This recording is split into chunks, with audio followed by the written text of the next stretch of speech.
scammers are stealing hundreds of millions of pounds every year. They bombard us with fraudulent texts, emails and calls. And what's more, their tactics are getting increasingly sinister. To keep across the latest scams, sign up to our free Scam Alert service to help you stay ahead of the latest scams and protect yourself. Go to which.co.uk/scamalert-newsletter. That's which.co.uk/scamalert-newsletter. Thank you.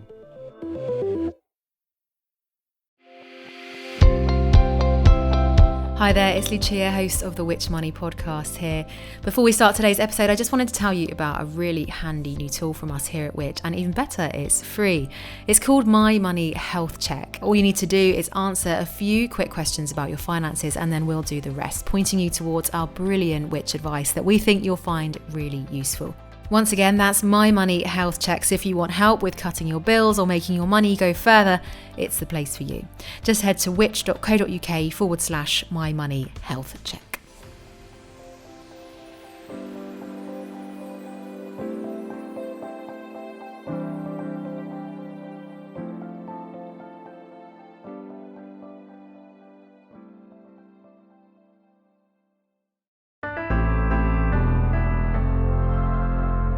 Hello and welcome to the Which Shorts podcast. I'm Rob Lilly. Now, before we get into today's episode, I wanted to take this opportunity to remind you of some of our other great podcasts that we have here at Which. Firstly, of course, there's the Which Money podcast, with new episodes every Friday. Host Lucia Ariano and a team of experts help you make the most of your money and share some of the best money-saving hacks to help you make your finances stretch further. Then, if you search Which Investigates, wherever you're listening, you'll also find we've just finished a month of special Get Answers episodes, covering everything from travel tips to supermarket savings hacks and more. Now, on to today's Which Shorts, though, and we'll be taking a closer look at the spies in our smart homes. To read us this article, originally written by Oliver Trebelcock and Andy Loughlin, I'll hand you over to Harry Kind.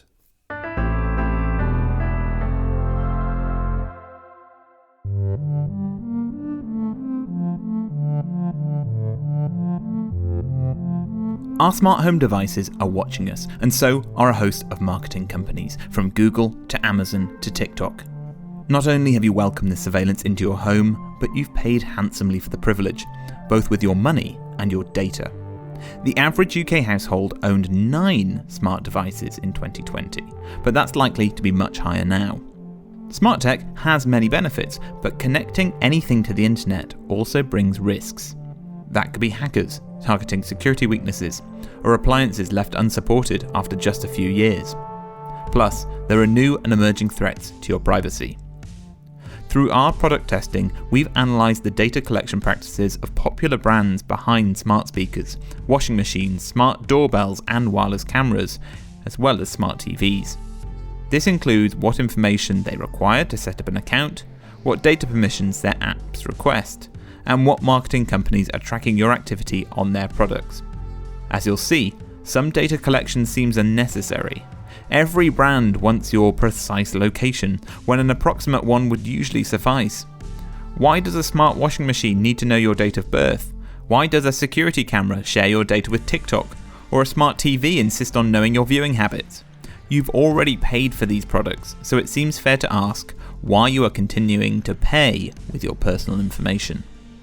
Companies are supposed to get your consent to collect data. But while they do present you with a privacy policy, most people just click accept without reading it. We surveyed 1,201 Which members in April 2023 about privacy and their smart devices, and a third admitted to not reading any of the privacy policy when downloading the app, while 2/3 said that they merely skimmed it. Data collection isn't inherently a bad thing. It can help companies make appliances run more efficiently, optimize them to your needs, such as a TV recommending shows that you might like, and develop better products. However, the vast amounts of data that smart devices generate on us can also be funneled into the global marketing industry. TV brands know what you watch and use it to serve you ads. Washing machine firms know how frequently you wash and at what temperatures. Valuable data to detergent companies and energy suppliers. Voice assistants are used for asking questions about things you're interested in or might want to buy. Knowing how you live your life has never been more valuable. So you should be fully in control of what you share and for what reasons, and what stays private. Smart speakers are the hub of the smart home.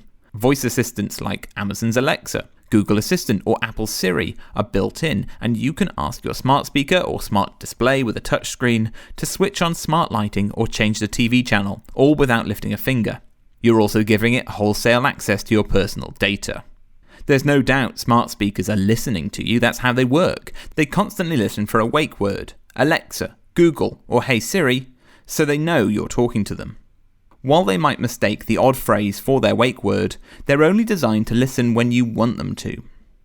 But that's not the whole story. With smart products, you usually give access to your data in 2 stages. First, you set up an account, your name, email address, or other personal information.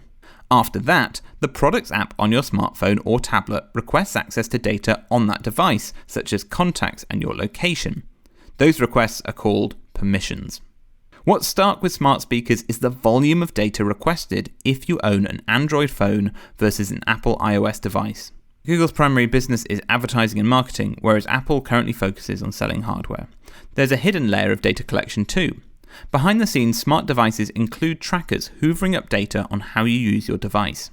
For example, many smart speakers send data to Google, even Amazon products. Bose speakers also share your data with Meta, the parent company of Facebook. Some of this tracking is to help the product operate effectively, and some of it is used for marketing.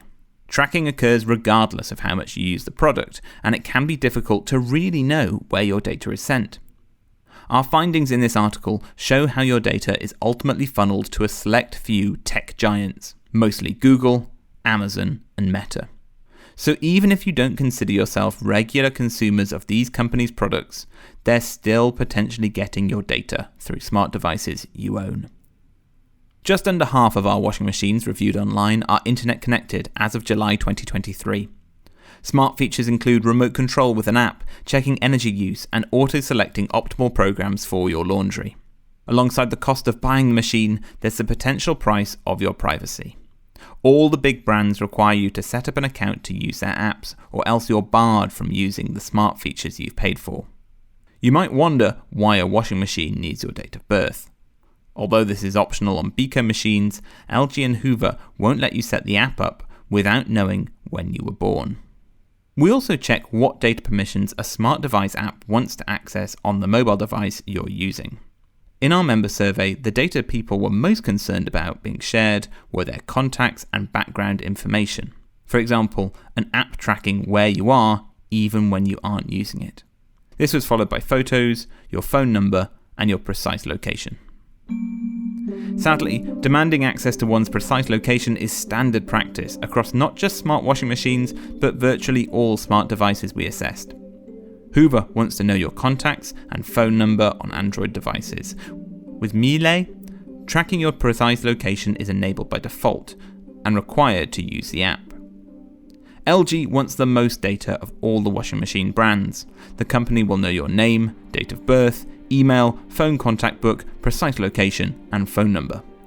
With washing machines lasting 11 years or longer, that's a long time for your data to be potentially tracked. It's rarely 100% clear what a company will do with this data, and we don't have evidence it's being sold off to the highest bidder by any of these companies. What we do know though is that data tracking is as programmed into smart washing machines as a 40 degrees wash cycle. Next up, security cameras and smart doorbells. Fitting security devices to our homes is meant to make us feel reassured, yet the trade-off is sharing a wealth of information with the companies involved. The security camera and smart doorbell market is dominated by Amazon with Ring and Blink, and Google with Nest. There are also mid-sized brands such as Arlo, owned by burglar alarm company Verisure, and a range of Chinese tech firms including Eufy, EasyViz, and TP-Link. As with most smart gadgets, the connected device is largely used with its companion app, but you can control it via an assistant such as Alexa, Google Assistant, or Apple HomeKit. And as with most smart devices, the brands want your data. Amazon's Ring wants your full name, email address, and country. Google's Nest demands your full name, email, date of birth, and gender.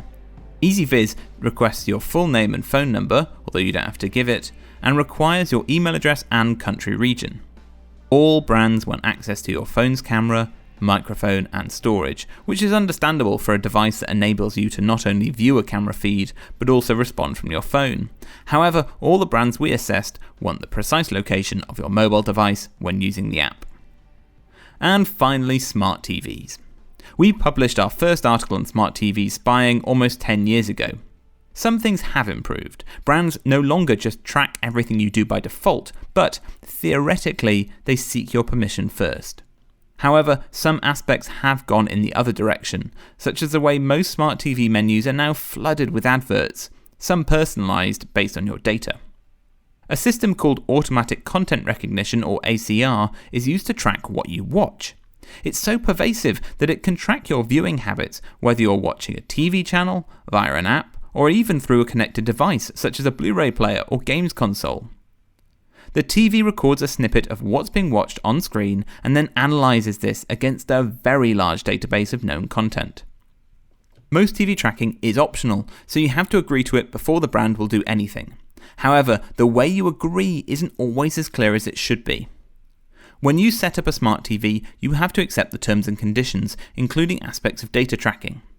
While the tracking isn't active by default, we found that LG, Samsung and Sony bundle this up into an accept all button, rather than encouraging you to review a full list of tracking options and then accept or decline which ones you want. It's tempting to set up smart products in the quickest and easiest way possible so you can start using them. However, in doing so, you could end up sharing more than you realised. And your cozy nights in front of the telly will be shared with a host of marketing companies. Thank you so much to Harry and Oliver Trebelcock and Andy Loughlin for their piece, which was originally written for the September issue of Which magazine. Remember, you can find more articles you'll find useful every day on everything from money and technology to home and garden advice by signing up to one of our many free email newsletters. And you can do that at which.co.uk/newsletters. We'll be back next week with another episode of Which Shorts, and thanks for listening. Which Shorts was produced by me, Rob Lilly, while the exec producer was Angus Farker.